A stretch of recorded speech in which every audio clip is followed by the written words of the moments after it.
ठरला. तर मग या मालिकेच्या आजच्या भागामध्ये प्रिया किचनमध्ये काम करत असते. आता कल्पनाताई तिच्यावर जातीने लक्ष ठेवून असतात. तर इकडे सायली, अर्जुन तयार होऊन खाली येतात आणि आता पाहतात तर प्रिया अजूनही किचनमध्ये असते. आणि म्हणूनच सायली प्रियाला विचारते, काय ग प्रिया, जमतंय ना? नाहीतर कालची चूक सुधारायला जाशील आणि आज काहीतरी नवीन उद्योग करून ठेवशील. एक गोष्ट लक्षात ठेव की अस्मिता ताई आणि पूर्णा आजी यांना वेळेवरच जेवण हवं आहे. तर आता प्रिया सायलीला म्हणते, बघ, तू मला शिकवायला जाऊ नकोस. आता दादागिरी करत प्रिया बोलायला जाणार, परंतु त्याचवेळी ती शांत होते आणि म्हणू लागते, म्हणजे सायली होतच आलंय, त्यामुळे तू काळजी करू नकोस असं मला म्हणायचं आहे. तर कल्पना ताई सायली अर्जुनला विचारतात, तुम्ही कुठे बाहेर निघायला आहे का? तर अर्जुन म्हणतो, हो, बाहेर निघालो आहोत. तर कल्पनात ताई अर्जुनला म्हणतात, बरं झालं, म्हणजे तुम्ही आल्यानंतर तरी तुम्हाला तन्वीच्या हातच गरमागरम जेवण जेवता येईल. अर्जुन म्हणतो, हो मम्मा, पण मला यायला उशीरच होणार. मला वाटतं मी रात्रीच घरी येईन. तोपर्यंत तरी तन्वी तुझं जेवण होईल ना बनवून? आता मात्र प्रिया रागानेच अर्जुनकडे पाहते. आता प्रियाची झालेली फजिती पाहून सायली आणि अर्जुनला हसायला येत असतं. तर दोघंही बाहेर निघालेले असतात. कल्पना ताईम म्हणतात, बरंच सावकाश जा. सायली म्हणते, येते. हाय मी, असं म्हणत सायली आणि अर्जुन दोघंही निघून जातात. आता मात्र प्रिया विचार करत म्हणते, अर्जुन तर ऑफिसला निघाला आहे, मग सायली त्याच्याबरोबर काय गेली असावी? हे खोट तर बोलत नसतील ना? महिपा शिकरीने तोंड तर उघडल नसेल ना? कारण नागोबा मघापासून मला फोन करतोय हेच तर सांगायचं नसेल ना? आता प्रिया घाबरून गेलेली असते. प्रिया पटापट जेवण आवरायला सुरुवात करते. पीठ मळायला घेते. तर त्या पिठाचं पाणी झालेलं असतं आणि हे सगळं काही पाहून कल्पना ताईंना हसायला येत असतं. तर दुसरीकडे पाहायला मिळतं सायली, अर्जुन, इन्स्पेक्टर सावंत आता महिप्त शिखरेच्या घरापर्यंत पोहोचलेले असतात. तर इन्स्पेक्टर सावंत म्हणतात, आम्ही ज्यावेळी सुमन किल्लेदार यांचा फोन ट्रेस केला त्यावेळी त्यांच्या फोनच लोकेशन हेच दाखवत आहेत. तर अर्जुन म्हणतो, पण हे कसं शक्य आहे? सुमन काकू इथे काय येईल आणि तिचा मोबाईल इथे काय करत असेल? कारण सुमन काकूचा मोबाईल तर तिच्याकडे नाहीच आहे, म्हणजे नक्की कोणाकडे असेल? हा तर आता सायली म्हणू लागते, कदाचित नागराज काकांकडे तर नसेल ना? कदाचित नागराज काकाच सुमन काकूचा मोबाईल घेऊन इथपर्यंत आले असतील आणि म्हणूनच हे लोकेशन दाखवत असतील. तर इन्स्पेक्टर सावंत म्हणतात, नाही, तसं असणं शक्यच नाहीये, कारण आम्ही नागराज किल्लेदार यांचाही मोबाईल नंबर ट्रेस केला आहे, परंतु त्यांचं लोकेशन त्यांच्या घराचंच दाखवत आहे. आता हे ऐकल्यानंतर सायली अर्जुनला लाद धक्काच बसतो. सायली अर्जुन विचार करू लागतात की सुमन काकूंचा मोबाईल इथपर्यंत आलाच कसा? तर त्याचवेळी चैतन्य आलेला असतो. अर्जुन म्हणतो, आलास? तो चैतन्य, काय झालं? लेटर, परमिशन लेटर मिळालंय ना? तर चैतन्य म्हणतो, येस, परमिशन मिळाली आहे कोर्टाकडून. आता रितसरपणे महिप्त शिखरेच्या घराची झडती घेण्याचं लेटर आपल्याला मिळालं आहे, त्यामुळे आता काळजी करायचं कार्यरलच नाही. आता अर्जुन आणि इन्स्पेक्टर सावंत या दोघांनाही लेटर आलेलं असत. अर्जुन लेटर पाहतो, खुश होतो. तर इन्स्पेक्टर सावंत अर्जुनला म्हणतात, आता मला सील तोडावं लागेल, तोपर्यंत तुम्ही याच, असं म्हणत इन्स्पेक्टर सावंत आणि त्यांची टीम मैपशिकच्या घराच्या दिशेने जातात. तर इकडे सायली अर्जुनला म्हणते, अहो, तुम्हाला पोलीस स्टेशनला जायचं होतं ना? मग तुम्ही आणि चैतन्य भाऊजी पोलीस स्टेशनला जा. इथे काही असेल तर त्याचा शोध मी घेईनच. तर अर्जुन म्हणतो, सायली, तुला एकटीला सोडून मी पोलीस स्टेशनला जावं असं तुला वाटतंय का? अग, हे महिप शिकरेच घर आहे आणि महिप्त शिकरेच्या घरात मी तुला एकटीला सोडणार नाही. सायली हस्त म्हणते, अहो, त्यात काय होत्य? महिपा आहे का घरी? नाही ना? मग काय एवढी काळजी करताय? तर अर्जुन म्हणतो, तू असला किंवा नसला तरी सुद्धा काही झालं तरी मी तुला एकटीला जाऊ देणार नाही, कारण गेल्यावेळी मला माहीत आहे सुमन काकूंना शोधायला एकटीच घराबाहेर पडलीस आणि त्यानंतर माझी काय अवस्था झाली ना, ती माझी मला माहीत आहे. त्यामुळे आता मी तसं काहीही होऊ देणार नाही. तुला एकटीला कुठेच जाऊ देणार नाही. आणि हो, महिपा शिखरेच्या घरी तर नाहीच नाही. तर सायली म्हणते, अहो पण माझ्यासोबत इन्स्पेक्टर सावंत आणि त्यांची टीम आहेस ना. अर्जुन म्हणतो, नाही, मला कोणतेही रिस्क घ्यायची नाही. आता तुझ्या जीवाला काही झालं तर मी जिवंतच राहू शकत नाही आता. सायली आणि अर्जुन एकमेकांकडे पाहू लागतात. दोघंही एकमेकांच्या नजरेत हरवून गेलेले असतात. चैतन्य त्यांना भानावर आणतो आणि म्हणू लागतो, चला आता आपल्याला जावं लागेल.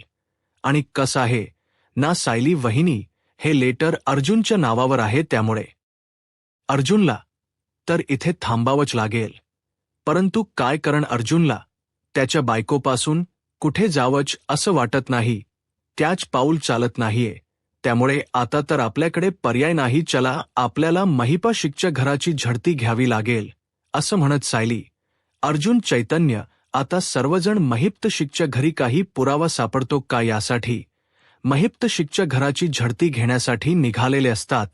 तर दुसरीकडे पाहायला मिळते, इकडे मात्र साक्षी खूप अस्वस्थ झालेली असते. तिला तिच्या वडिलांची ती अवस्था अजिबातच पाहवत नसते. साक्षी म्हणू लागते, अण्णांची अवस्था सारी पाहवतही नाहीये. आता मला काही करून अण्णांना बाहेर काढावंच लागेल. काहीतरी करावं लागेल की ज्यामुळे माझे अण्णा निर्दोष सुटू शकतात. पण काय करू? अण्णांची केस कोण लढवेल? दामिनी देशमुख नाही. दामिनी देशमुख तर अण्णांची केस लढवणारही नाहीये. पण मग कोण लढवेल? कारण मी तर अशी बाहेर जाऊ शकत नाही. माझा खरा चेहरा मी सर्वांना दाखवूही शकत नाहीये. पण काही करून मला माझ्या अण्णांना सोडवायचंच आहे. काय करू? या सगळ्यात मला प्रिया मदत करेल का? मी प्रियाची मदत घेऊ का असा विचार करत आता साक्षी प्रियाला फोन करायला घेते. परंतु त्याचवेळी साक्षीला अण्णांचे शब्द आठवतात. अण्णा साक्षीला म्हणालेले असतात की आजपासून कोणावरच कधीच विश्वास ठेवू नकोस. त्या नाग्यावर तर नागीच नाही आणि प्रियावर तर अजिबातच नको.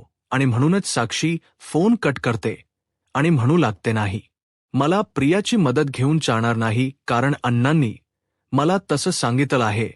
पण काय करू? मला काहीतरी करावंच लागेल. अण्णांना सोडवणं गरजेचं आहे, असं म्हणत आता साक्षी विचार करू लागते. तर दुसरीकडे इकडे पाहायला मिळतं की सायली, अर्जुन, चैतन्य आणि पोलिसांची टीम महिप्त शिखरेच्या घराची झडती घेत असतात. काही पुरावा हाती लागतो का या सगळ्याचा शोध घेत असतात. परंतु अजूनपर्यंत कुठलाच पुरावा हाती लागलेला नसतो. तर अर्जुन विचारतो, काय झालंय? काही सापडले? तर सायली म्हणते, नाही, अजूनपर्यंत नाही. तर चैतन्य म्हणतो, हो अर्जुन, अजूनपर्यंत असा कुठलाच पुरावा हाती लागला नाही. तर अर्जुन म्हणतो, इथे तुम्हीच झडती घ्या, तिथे मी पाहतो, असं म्हणत सायली, अर्जुन आणि चैतन्य सर्वजण आता पुरावा शोधण्यासाठी पुन्हा एकदा सुरुवात करतात. तर त्यावेळी सायली ज्या रखाण्याकडे आलेली असते त्या रखाण्याचे त्या कपाटाचे 3 कप्पे खोलत नसतात. त्यामुळे सायली आता ते खोलण्याचे प्रयत्न करत असते. एक कप्पा तर उघडलेला असतो आणि सायली त्यामध्ये पाहते तर घरचे काही डॉक्युमेंट असतात. परंतु त्यानंतर सायली ते 2 ड्रॉवर शोधण्याचा खोलण्याचा प्रयत्न करते. परंतु काही केल्या ते ड्रॉवर तिला खोलता येत नसतात. सायली प्रयत्न करते परंतु काहीच हाती लागत नाही. आणि म्हणूनच ती अर्जुनला म्हणते, अहो इकडे येता का जरा? मी हे एक ड्रॉवर खोलून पाहिलं तर त्यामध्ये खर्चे कागद आहेत. परंतु ही 2 ड्रॉट्स आहेत ना, ती खोलतच नाहीयेत. फक्त असं वाटते की ती शो म्हणून लावण्यात आली आहेत. परंतु मला खात्री आहे की या 2 ड्रॉवरमध्ये काहीतरी आपल्याला सापडू शकतं. आता अर्जुन म्हणतो, खरं आहे सायली. तर इन्स्पेक्टर सावंत कॉन्स्टेबलला म्हणतात, कॉन्स्टेबल ते ड्रॉवर बाहेर काढा. आता ज्यावेळी जे ड्रॉवर ओपन होत असतं ते बाहेर काढलं जातं आणि त्यानंतर आतमध्ये काही मिळतं का याचा शोध घेतात. आणि त्याचवेळी एक बॅग हाती लागते आणि ती बॅग अर्जुनकडे दिली जाते. अर्जुन म्हणतो, बॅग नक्की काय असेल या बॅगमध्ये? असं म्हणत अर्जुन बॅग खोलतो तर महिप शिखने महत्त्वाचे डॉक्युमेंट लपवून ठेवलेले असतात आणि हे महत्त्वाचे डॉक्युमेंट म्हणजेच सिटी हॉस्पिटलमधील असतात. अर्जुन पाहतो तर फाईलवर नाव असतं सिटी हॉस्पिटल. आता हे वाचल्यानंतर अर्जुनला धक्काच बसतो. अर्जुन म्हणतो ही तर सिटी हॉस्पिटलची फाईल आहे. सायली पाहते आणि म्हणते ही तर त्याच हॉस्पिटलची फाईल आहे ज्या हॉस्पिटलमधून आपल्याला प्रतिमा त्यांची खोटी डेड बॉडी सापडली होती. आणि म्हणूनच अर्जुन आता ते सर्व डॉक्युमेंट चेक करू लागतो. ते सर्व डॉक्युमेंट पाहताच अर्जुनला सगळ्या काही गोष्टींचे खुलासे होऊ लागतात. अर्जुन म्हणतो यात बऱ्याच काही गोष्टी समजून येत आहेत. आणि म्हणूनच अर्जुन त्या फाईलमधील प्रत्येक डॉक्युमेंट चेक करून पाहतो. आणि ज्यावेळेस शेवटचं पान उघडलं जातं त्यावेळी एक कागद असतो. त्यामध्ये असतं प्रेम डन NK. आता मात्र अर्जुन म्हणतो NK म्हणजे, तर त्याचवेळी सायली म्हणते NK म्हणजेच नागराज किल्लेदार असू शकतं. आता अर्जुन आणि पोलिसांची टीम यांना सगळ्यांनाच धक्का बसतो. तर सायली म्हणते माझी खात्री आहे की हे पेमेंट नागराज किल्लेदार यांच्याच अकाउंटला केलेला आहे.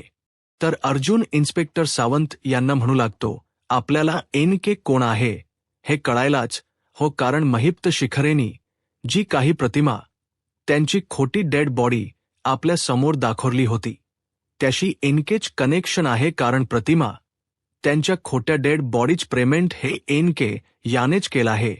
त्यामुळे NK कोण आहे हे लवकरात लवकर आपल्याला कळायला हो. सायली म्हणू लागते NK कोण आहे याचा शोध तर घ्यावाच लागेल.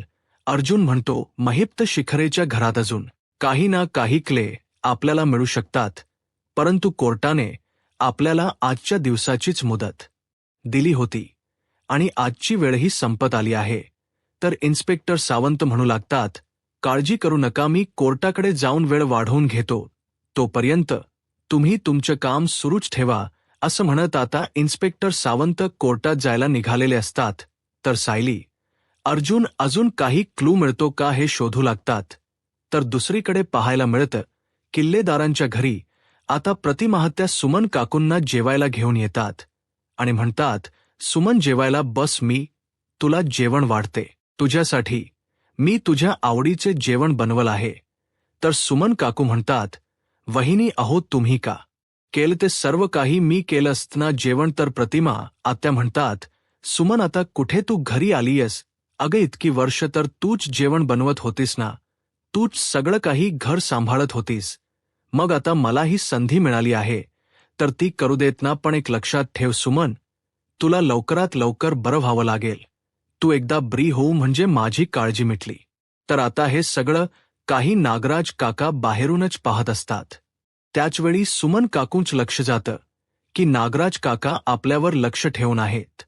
आणि म्हणूनच सुमन काकू पुन्हा एकदा घाबरल्याच बिथरल्याच नाटक करतात आणि मोठ्यानेच ओल्ड प्रतिमाना म्हणतात तू इथे काय करतेस, तू बाजूला हो, मला माहीत आहे तू आता मला बांधून ठेवणार, उपाशी ठेवणार, मला माहीत आहे तू माझा छळ करणार आहेस. प्रतिमा म्हणतात सुमन अग शांत हो, मी आहे आणि तू असं का बोलतेस. सुमन काकू म्हणतात हो मला माहीत आहे तू मला मारणार, आता मी मरणार हो ना, मला मारलं जाणार हो ना. असं म्हणत सुमन काकू काहीही बोलू लागतात. आणि हे सगळं काही पाहिल्यानंतर नागराज काकांच्या लक्षात येतं की खरंच सुमनला त्रास होत आहे आणि म्हणूनच ते खुश होतात. रविराज सर धावत येतात आणि म्हणतात सुमन काय झालंय. सुमन काकू म्हणतात मला माहीत आहे आता तुम्ही सर्वजण मला बांधून ठेवणार, मला मारणार आणि वडापाव खायला देणार हो ना, नाही नाहीतर मला उपाशी मारणार. रविराज सर म्हणतात नाही सुमन, तू सेफ आहेस, तू घरी आहेस. सुमन काकू म्हणतात नाही मी घरी नाहीये, प्लीज मला घरी जाऊ द्या. असं म्हणत सुमन काकू खूप घाबरलेल्या अवस्थेत असतात. आता रविराज सर म्हणतात प्रतिमा तिला अगोदर वरती तिच्या रूममध्ये घेऊन ज्या. प्रतिमा हत्या म्हणतात हो मी तिला तिच्या रूममध्ये घेऊन जाते.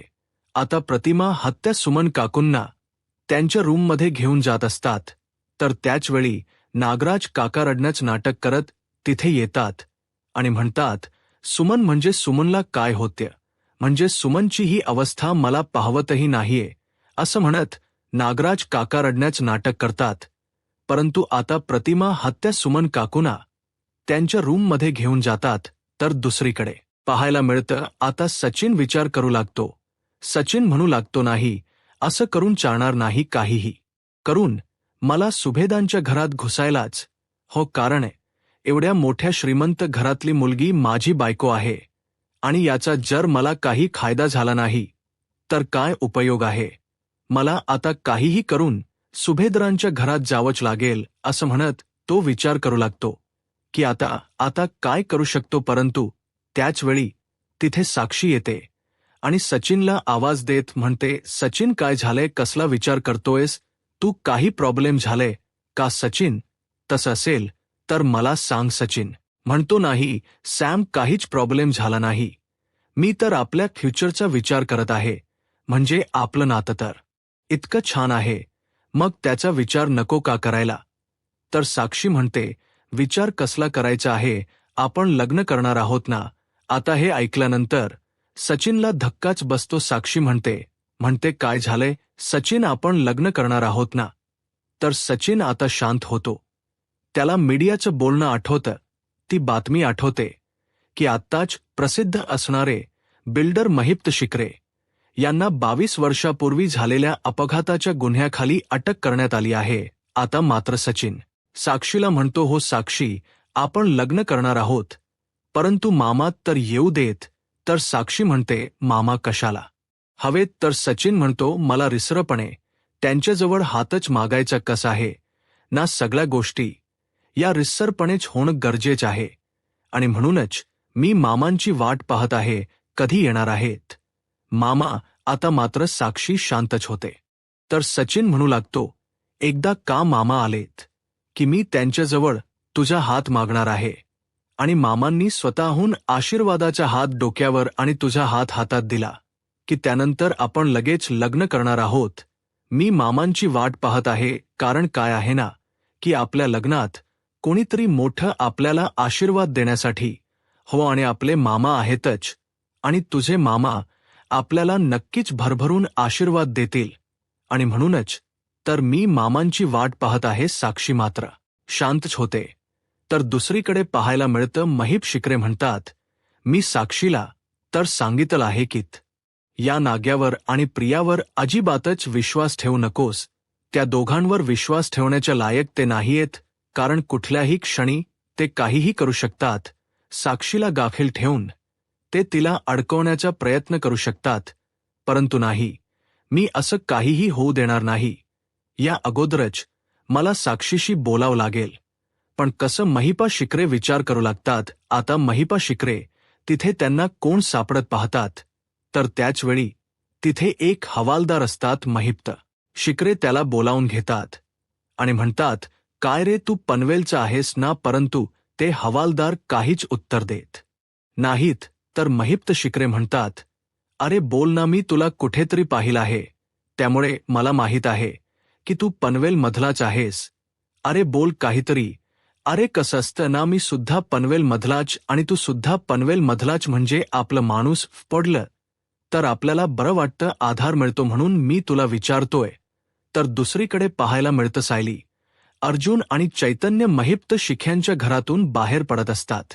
तर अर्जुन म्हणू लागतो, एनके कोण आहे हे अजूनपर्यंत आपल्याला कळालेलं नाही, पण या सगळ्याचा शोध तर घ्यावाच लागेल. चैतन्य एनके कोण आहे याचा शोध घ्यायला सुरुवात कर. मला असं वाटते की हे आपल्याला सिनियरला सांगावाच लागेल. तर सायलीन म्हणते, मग आपण एक काम करूयात का, आपण त्यांच्याच घरी जाऊयात का. तर अर्जुन म्हणतो, पण मला ऑफिसला जायचं आहे. चैतन्य म्हणतो, तुम्ही एक काम करा, तुम्ही सिनियरच्या घरी जाऊन या, तोपर्यंत मी ऑफिसला जातो आणि हो, तुझं काम झाल्यानंतर तू सुद्धा ऑफिसला ये. अर्जुन म्हणतो, बरं चैतन्य. आता चैतन्य ऑफिसला निघून जातो. तर दुसरीकडे किल्लेदारांच्या घरी आता रविराज सर अर्जुनला फोन करायला घेतात. अर्जुन म्हणतो, सिनियरचाच फोन. हॅलो सिनियर, बोल ना.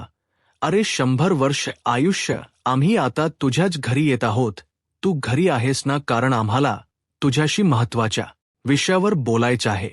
रविदास सर म्हणतात, हो मी घरीच आहे, परंतु अर्जुन मी तुला यासाठी फोन केला होता की तुला ती माझी मैत्रीण आठवते आहे ना, ती डॉक्टर श्रद्धा. तर अर्जुन म्हणतो की हो, पण तिचं काय आता? तर अर्जुनला रविराज सर म्हणू लागतात, मला असं वाटते की श्रद्धा डॉक्टरला म्हणजे मानसोपचार तज्ज्ञांना सुमनला दाखवण्याची गरज आहे, आणि म्हणूनच मी असं विचार करत होतो की डॉक्टर श्रद्धा हिला फोन करून तिला बोलावून घ्यायचं का, म्हणजे एकदा सुमनला आपण तिला दाखवू शकलो असतो. आता मात्र अर्जुन आणि साई या दोघांना काय करावं काहीच कळत नसतं. अर्जुन सायलीला विचारतो की आता काय करायचं, तर सायली म्हणते, तुम्ही एक काम करा, रविराज काकांना म्हणा की डॉक्टर श्रद्धा यांना आम्हीच घेऊन येतो. तर अर्जुन म्हणतो, सीनियर, अरे ऐक ना, आम्ही डॉक्टर श्रद्धा यांच्या क्लिनिकच्या आसपासच आहोत. आम्ही एक काम करतो ना, येताना डॉक्टर श्रद्धा यांना आम्हीच घेऊन येतो. रविराज सर म्हणतात, बरं ठीक आहे, तुम्ही येताना त्यांना घेऊन या असं म्हणत आता अर्जुन आणि सायली फोन ठेवतात. तर अर्जुन म्हणू लागतो, आता डॉक्टर श्रद्धा यांना कन्व्हिन्स करावंच लागेल असं म्हणत सायली अर्जुन डॉक्टर श्रद्धा यांची भेट घेण यासाठी निघालेले असतात. तर इकडे सचिन साक्षीचा हात हातात घेऊन तिला शांतपणे आधार देत असतो. तर त्याचवेळी सचिनला फोन येतो. सचिन म्हणतो, सॅम, मला माझ्या कॅनरा बंक मधल्या मित्राचा फोन येत आहे, एकच मिनिट असं म्हणत सचिन बाजूला येतो आणि विचारतो, झालं का काम? तर समोरून जे उत्तर मिळतं ते ऐकून सचिन म्हणतो, काय म्हणजे अजून 1 महिना? मग मी माझी काम कशी करायची आहेत? माझंच अकाउंट ऑपरेट करण्यासाठी मला रिक्वेस्ट करावी लागणार आहे. मला काही माहीत नाही, पुढच्या 15 दिवसात काम व्हायलाच पाहिजे असं म्हणत रागानेच सचिन फोन ठेवतो. साक्षी विचारते, काय झालंय सचिन, काही प्रॉब्लेम झालाय का? तर सचिन नाटक करत म्हणतो, नाही सॅम, तू विचार करू नकोस आणि टेन्शन तर घेऊच नकोस. तर साक्षी सचिनला म्हणते, सचिन, तू असं कसं बोलू शकतोस? नाही, तुला सांगावंच लागेल की नक्की काय झालं आहे. तर सचिन म्हणतो, सॅम, अगं काही नाही, माझं ते कॅनरा बंक मधलं अकाउंट ते अजूनही ऑपरेट होत नाही, आणि म्हणूनच मी रिक्वेस्ट केली होती, परंतु त्या माझ्या मित्राचं म्हणणं आहे की अजून 1 महिना लागेल. पण तोपर्यंत मी काय करू, कारण मला तिकडच्या घराचे EMI भरायचे आहेत, माझे सुद्धा काहीतरी खर्च आहेत, त्यासाठी पैसे लागणारच आहेत ना. तर साक्षी म्हणते, सचिन, अरे एवढा का विचार करतोयस तू, मी आहे ना तुझ्यासोबत. सचिन म्हणतो, सॅम, नाही, हे मला योग्य वाटत नाही. अगोदरच तुझ्याकडून मी 1 लाख रुपये घेतलेच आहेत आणि आता परत नाही, मी तुझ्याकडून पैसे नाही घेऊ शकत. तर साक्षी म्हणते, असं काहीही नाहीये, मी तुझ्याकडे पैसे मागितलेही नाहीयेत, पण मला सांग, तुला किती हवे आहेत? आता सचिनने जी अमाऊंट सांगितलेली असते ती अमाऊंट ऐकल्यानंतर साक्षीला धक्काच बसतो. सचिन म्हणतो, 5 लाख. साक्षी म्हणते, 5 लाख आता तर सध्या माझ्याकडे एवढे पैसे नाहीयेत. मामा इथे असते तर त्यांच्यासाठी हे अशक्य नव्हते, त्यांनी एका क्षणात तुला पैसे दिले असते, पण माझ्याकडे एवढे पैसे नाहीयेत. सचिन, सॉरी. सचिन म्हणतो, इट्स ओके सॅम, नको एवढा विचार करूस. आता सचिन मनाशीच म्हणतो, आता काहीही करून सुभेदारांच्या घरचं काम व्हायलाच पाहिजे, मला सुभेदारांच्या घरी खुसावंच लागणार आहे, आणि त्यानंतर त्या अस्मिताला खोळात घ्यावं लागेल. काही करून अस्मिताला खोळात घ्यायला हवं, तरच मला पैसे मिळू शकतात असं म्हणत आता सचिन साक्षीला म्हणतो, सॅम, मला एक महत्वाचं काम आलंय, मी आलोच असं म्हणत सचिन तिथून निघून जातो. तर साक्षी अण्णांचा विचार करू लागते. तर दुसरीकडे सायली अर्जुन डॉक्टरांकडे पोहोचलेले असतात. तरू म्हणू लागतो, डॉक्टर श्रद्धा यांनी तुम्हाला सर्व काही सांगितलोच असेल सुमन काकूंच्या ट्रीटमेंटबद्दल. तर आता डॉक्टर म्हणू लागतात की हो, परंतु एखाद्या माणसाबद्दल, एखाद्या व्यक्तीबद्दल असं खोटं सांगणं खरंच चुकीचं आहे. खरं तर एखाद्या व्यक्तीबद्दल असं खोटं भासवणंच चुकीचं आहे. मुळात तो पेशंट आहे हे सांगणंच चुकीचं आहे. तर सायली म्हणू लागते, डॉक्टर, मला माहीत आहे तुम्ही पेशाने डॉक्टर आहात आणि तुम्ही तुमच्या कर्तव्यात चुकत नाहीत, परंतु आम्हाला सगळं काही हे करावं लागतंय ते म्हणजे सुमन काकूंसाठी. सुमन काकूंचा जीव धोक्यात आहे आणि त्यासाठीच आम्हाला हे सगळं काही करावं लागतंय. प्लीज आम्हाला समजून घ्या. तर डॉक्टर म्हणू लागतात, परंतु जर ॲडव्होकेट रविराज किल्लेदार यांना जर कळालं तर माझं करिअर धोक्यात आहे. तर अर्जुन म्हणू लागतो, मला माहीत आहे तुम्ही तुमचं करिअर सांभाळण्याचा प्रयत्न करत आहात. तुम्हाला भीती वाटत असेल आणि साहजिकच आहे, तुम्ही घाबरणारच, कारण शेवटी तुमच्या करिअरचा विषय येतो. परंतु तुम्ही काळजी करू नका. रविराज किल्लेदार यांना जर सत्य कळालं तर आपण हे सर्व काही का करत आहोत याचं कारण आपण त्यांना सांगणारच आहोत. त्यामुळे घाबरण्याची अजिबातच गरज नाही. पण जर आता घरच्या सर्वांना कळालं की सुमन काकूंना काहीही झालं नाही, तिच्या नव्याला जर कळालं तर खूप मोठा प्रॉब्लेम होऊ शकतो. आणि म्हणूनच मला असं वाटते की हे सगळं काही थांबवायचं असेल तर आम्हाला तुमच्या मदतीची गरज आहे. प्लीज आम्ही तुम्हाला रिक्वेस्ट करतो. तर डॉक्टर आता अर्जुनला मदत करायला तयार होतात आणि म्हणून ठीक आहे, मी तुम्हाला मदत करायला तयार आहे. आता हे ऐकल्यानंतर सायली, अर्जुन खुश होतात. अर्जुन डॉक्टरना म्हणतो, thank you so much doctor. आता सायली, अर्जुन डॉक्टरना घेऊन किल्लेदारांच्या घरी आलेले असतात. रविराज सर म्हणतात, माझं श्रद्धांशी बोलणं झालं आहे. डॉक्टर श्रद्धा म्हणाल्या की तुम्ही येणार आहात. मला तुम्हाला सुमनबद्दल सांगायचं आहे. सुमनच्या ज्या परिस्थितीतून जात आहे ती परिस्थिती खरंच खूप कठीण आहे. कारण ज्या परिस्थितीत तिला किडनप करण्यात आलं त्यानंतर ती विथरून गेली आहे, घाबरली आहे. एवढी बिथरली आहे की आम्ही जरी समोर गेलो तरी सुद्धा ती घाबरते. जर आम्ही तिच्या समोर गेलो तर ती एवढी हायपर होते की मोठमोठ्याने ओरडायला सुरुवात करते. मला सुमनची काळजी वाटते आणि म्हणूनच म्हटलं की एकदा तुम्हाला दाखवावं, खात्री करून घ्यावं. तर आता डॉक्टर म्हणू लागतात, मी समजू शकते, परंतु जोपर्यंत मी सुमन ताईंना भेटत नाही, त्यांच्याशी बोलत नाही, तोपर्यंत मी तुम्हाला काहीच सांगू शकत नाही. तर सायली म्हणते, आपण एक काम करूयात का, त्यांच्याच रूममध्ये जाऊयात. तर डॉक्टर म्हणू लागतात, काहीच हरकत नाही. तर सायली, अर्जुन, रविराज सर आणि डॉक्टर आता सुमन काकूंच्या रूममध्ये जातात. आता डॉक्टर सुमन काकूंना विचारतात, सुमन ताई कशी आहे तुमची तब्येत. आता सुमन काकू थोड्या घाबरतात आणि सायलीकडे पाहतात. तर सायली इशायाने स्थिर देते. तर सुमन काकू इशायानेच मी ब्री आहे असं म्हणतात. तर डॉक्टर म्हणू लागतात की मला सुमन ताईंशी थोडं बोलावं लागेल, त्यामुळे तुम्ही सर्वजण बाहेर थांबता का, तुमची काही हरकत नसेल तर मी सुमन ताईंशी बोलू का. तर त्याचवेळी नागराज काका म्हणतात, माझी हरकत आहे, कारण आम्ही सर्वजण बाहेर गेलो आणि तुम्ही जर सुमनला वेडेवाकडे प्रश्न विचारले, यामुळे जर तिला त्रास झाला तर त्यामुळे मी तुम्हाला अशी परवानगी नाही देऊ शकत. तर रविराज सर प्रतिमा त्यांना म्हणतात, प्रतिमा आम्ही सर्वजण बाहेर जातच आहोत, याला सुद्धा बाहेर यायला सांग. असं म्हणत रविराज सर, सायली, अर्जुन तिथून निघून जातात. तर प्रतिमा त्या नागराज काकांना म्हणतात, बाहूजी तुम्ही सुद्धा बाहेर या आता. मात्र नागराज काकांवर दुसरा कुठलाच पर्याय नसतो, त्यांना बाहेर जावंच लागतं. सर्वजण हॉलमध्ये थांबतात आणि डॉक्टरांची वाट पाहतात. तर त्याचवेळी डॉक्टर येतात आणि म्हणू लागतात, माझं सुमन ताईंशी बोलणं झालं आहे, परंतु सुमन ताईंना खरंच खूप मोठा मानसिक धक्का बसला आहे. या सगळ्यातून सावरणं खरंच खूप कठीण आहे. त्यांनी एवढा या सगळ्याचा धक्का घेतला आहे की त्यामुळे त्यांची लवकरात लवकर ते बरे होतील असं मी सांगूही शकत नाही. तर रविराज सर म्हणू लागतात, परंतु यावर काही उपाय आहे का. तर डॉक्टर म्हणू लागतात की हो, मी आता गोळ्या देतच आहे, परंतु जर त्यांना काही फरक पडला नाही तर मला गोळ्या चेंज कराव्या लागतील. पण मला नाही वाटत की त्यांनी एवढा मोठा धक्का घेतलाय आणि या सगळ्यातून त्या लवकरात लवकर सावरतील. परंतु तुम्हाला सगळ्यांनाच त्यांची काळजी घ्यावी लागेल. त्यांना या सगळ्यातून बाहेर काढण्यासाठी तुम्हालाच प्रयत्न करावे लागतील.